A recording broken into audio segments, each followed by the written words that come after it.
T'as vu la vedette? Bonjour à tous. Bonjour. On est à Cannes, au Festival international des jeux, avec Monsieur Croc, la pièce maîtresse historique du jeu de rôle, enfin l'une d'entre elles. Et il va nous expliquer un petit peu à quoi il joue en ce moment. Et en termes de jeu de rôle, parce que ton activité d'auteur est assez calme. Ah, très calme. Ah ouais, non, tu parles de l'activité jeu de rôle. Ah ouais, jeu de rôle, ouais. Ah bah oui, là c'est l'encéphalogramme de la grenouille là. Non mais t'as eu une petite résurgence quand même il y a 1 an et demi là. Une nominée, ouais mais forcé. C'est-à-dire que. Contraint et forcé. Oui, j'avais juste fait le jeu pour moi. Et puis je me suis dit, comme il y avait un petit gars qui n'en voulait et qui voulait faire un truc de jeu de rôle, je me suis dit, tiens, tu parles de Jeff de Red Dead qu'on a vu en vidéo aussi. Et le jeu, je comptais le garder pour moi. Et puis après, je me suis dit, bon, bah voilà, si les autres, ça les fait kiffer, bon, finalement, non, hein, ils détestent. Hein. Mais bon, bah, je vous emmerde. Hein. Mais donc, c'était juste pour jouer chez moi. Donc voilà, après, vous avez voulu l'acheter, vous l'avez acheté. Voilà, c'est comme ça que je joue chez moi. Okay. Donc, voilà, après, vous êtes comme chez moi, mais sans moi. C'est peut-être ça qui manque. Quoi. Après. Moi, j'ai entendu dire quand même que certains, ça leur avait plu, hein, mais bon. En 2-3, ouais. Ouais, voilà, il en faut toujours. Quoi. Ouais. Il y a toujours des brebis galeuses. Hein. et donc, je jouais donc à Pathfinder. Ouais. Et puis là, je vais faire une sorte de pause monastique. D'accord. D'un certain temps. Qu'est-ce qui se passe? Eh ben en fait, c'est un peu à cause des jeux de plateau narratifs ou qui se suivent ou machin. Et ça me prend vachement de temps. C'est-à-dire que quand tu fais une campagne d'Empire Assault qui se joue en 14 scénarios, de l'Arkham Horror jeu de cartes, des trucs dans ce genre-là, c'est un peu chronophage. Alors après, évidemment, je ne ferai pas le couplet de « Oh, je ne joue pas, je n'ai pas le temps ». Non, c'est juste que mes priorités se déplacent à d'autres endroits. Ouais. Et c'est vrai que je suis toujours bien branché par des scénarios en one-shot, mais c'est quand même pas le plaisir d'une campagne. Donc voilà, je me cherche un petit peu. Je me cherche aussi un petit peu au niveau des jeux parce que... tu as joué beaucoup à Pathfinder en fait, et c'est vrai que c'est un petit peu copieux. C'est un peu américain, on va dire. Ouais, hein. Tout à fait. Ouais. Et que j'attends beaucoup de choses de ce qui va sortir chez vous, en particulier Dragon Age, parce que je suis ultra fan du système de Chris Pramas de Fantasy Age. Ouais. L'espèce de campagne de Will Wheaton, elle m'est tombée des mains parce que c'est très américain. Ouais.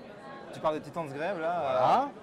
Moi, ça ne me connaissent pas, c'est vraiment de la SF fantasy un peu. Ouais, puis c'est surtout, ceci est une rencontre de combat. Ah, on discute pas là, non.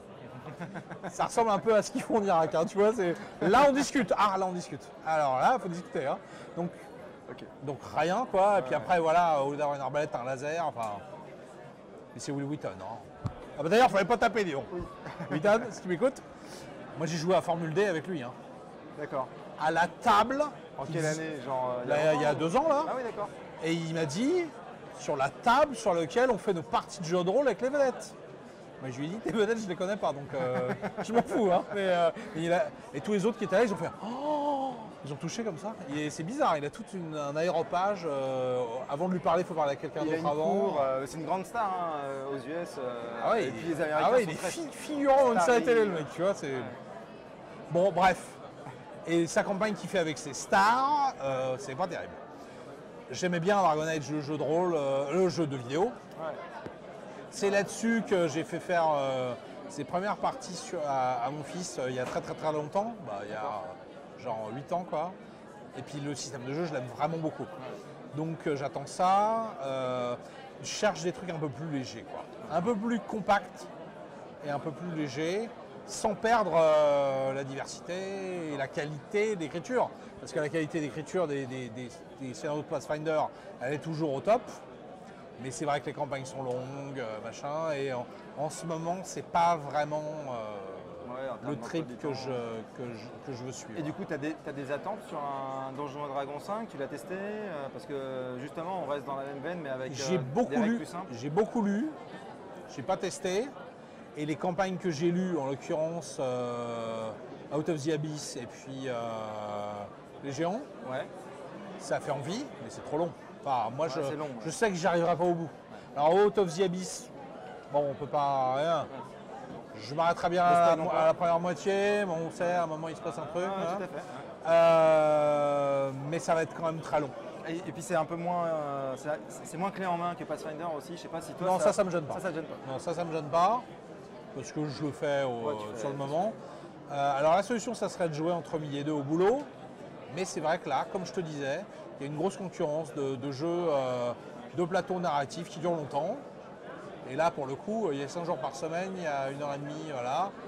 Donc, ça te dérange pas si je coupe tout ce passage parce que je m'en fous. C'est pas très bon pour nous, ça, tu vois. Nous, on est en train d'essayer de remettre le jeu de rôle devant. Et alors attends, mais on arborait fièrement le fait que tu jouais à Pathfinder. Et là, tu es en train de nous dire, tu fais. Ouais. Mais tu couperas tout.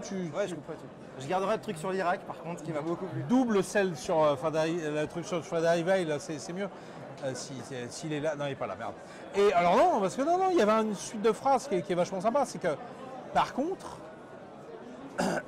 en me voyant parler de jeu de rôle et tout ça, tous les nouveaux Space Cowboys qui arrivent, qui ne sont pas anciens joueurs, ils ont envie de faire ça, vraiment.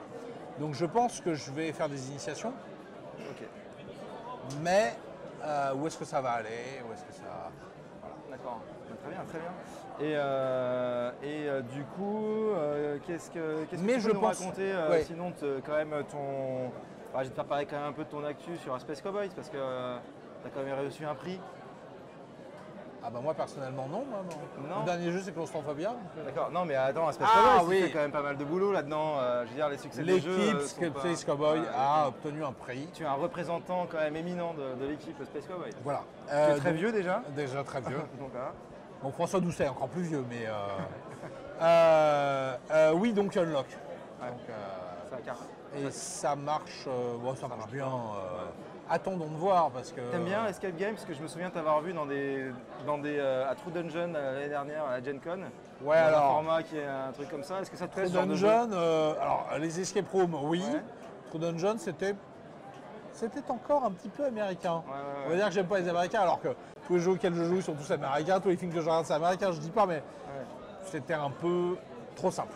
Les escape rooms, tout ça, ça te plaît bien? Alors, oui. Alors, c'est toujours pareil, quand je suis sur la route pour y aller, ça me saoule. Quand je rentre dans le truc, je sais pas si c'est un côté claustrophobique ou un truc, j'y suis pas bien.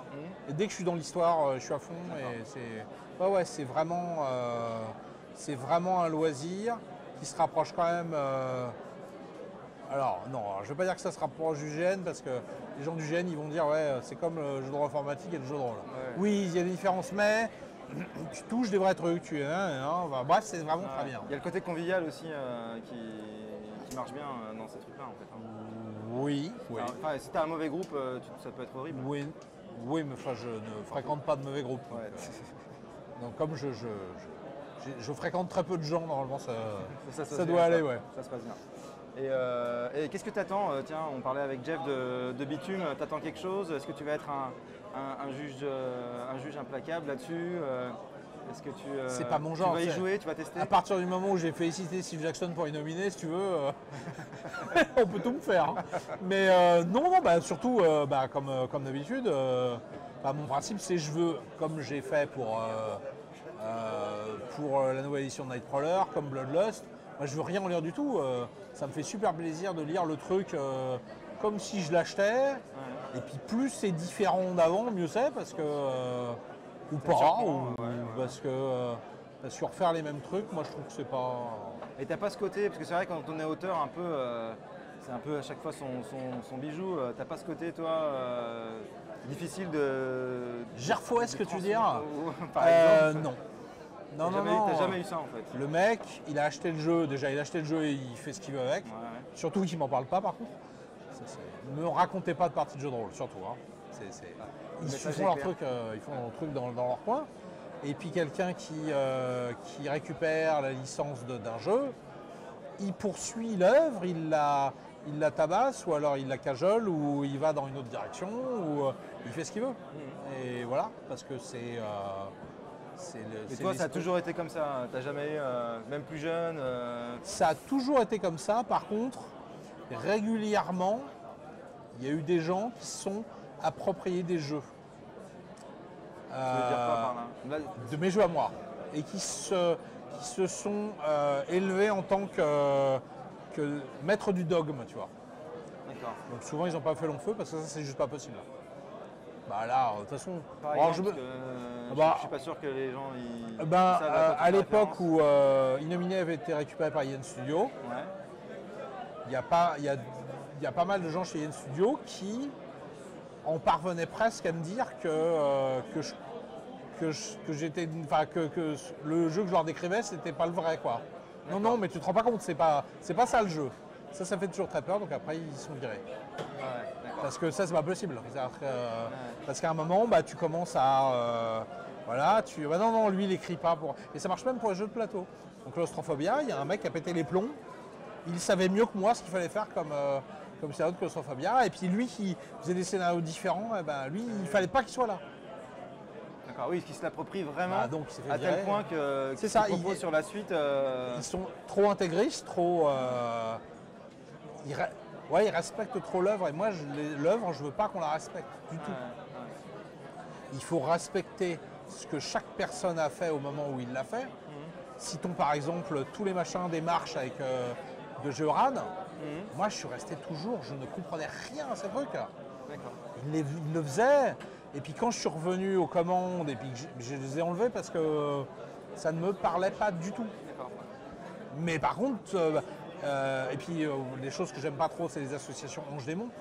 Donc le bureau, le machin, tout ça j'aime pas. Donc quand je m'en occupe, bah, ça disparaît. Mais ça disparaît, ça a existé, les choses ont existé. Donc je n'écrase pas des parties de background. Les seuls moments où j'ai écrasé des parties de background, c'était pour des problèmes de procès. Donc Nisrock et je sais plus. Bref. Au moment où il y a eu il y a très longtemps, voilà. Ouais. C'était des problèmes. C'était avant. C'était avant. Des problèmes où on se faisait des procès dans le jeu de rôle, t'imagines comment c'est drôle. C'est dire quand il y avait de l'argent, quoi. Voilà, quand il y avait de l'argent, ouais. Donc voilà. Mais après. C'est pas du tout un intégriste en fait. Mais le fait que j'enlève un truc dans une nouvelle version, ça veut pas dire que voilà, c'est la fois d'avant, c'est pas ça, ce qui a été fait, c'est pas été mal. Ouais, c'est une autre vision, c'est une autre vision. Et puis voilà, et puis ça repart à d'autres trucs, quoi. Alors peut-être que pour les fans qui suivent vraiment à la lettre le truc, ça peut être un peu déroutant quand même. Mais on n'est pas au niveau des jeux Sigmar pour Warhammer, tu vois. Enfin, y a pas. C'est pour ça que dans la dernière édition d'Innominé, le prédicat de départ, c'était tout ce qui a existé a existé. Donc si ça vous faisait kiffer, si vous vous en souvenez, si vous avez vécu des bons trucs là-dedans, ça a existé. Donc pour vous, si vous voulez, ça existe encore.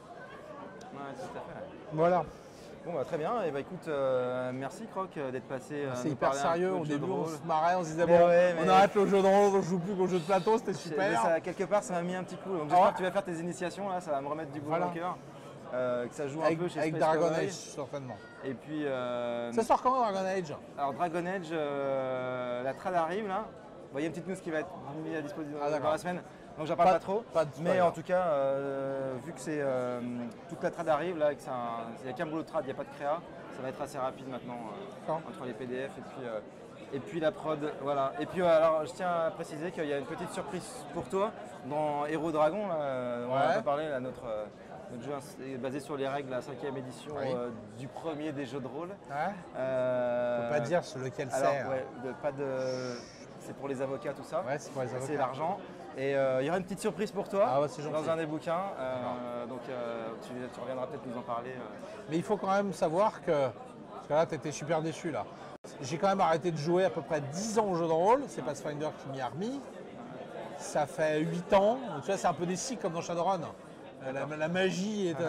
Elle redescend un peu, elle voilà, mais bon, mais je m'arrêterai pas, hein, ça, c'est sûr que non. Mais... Tu t'es jamais arrêté vraiment, quoi. Tu as fait des petites pauses. 10 ans, c'est quand même une grosse pause. Quoi, tu as arrêté 10 ans complètement de jouer.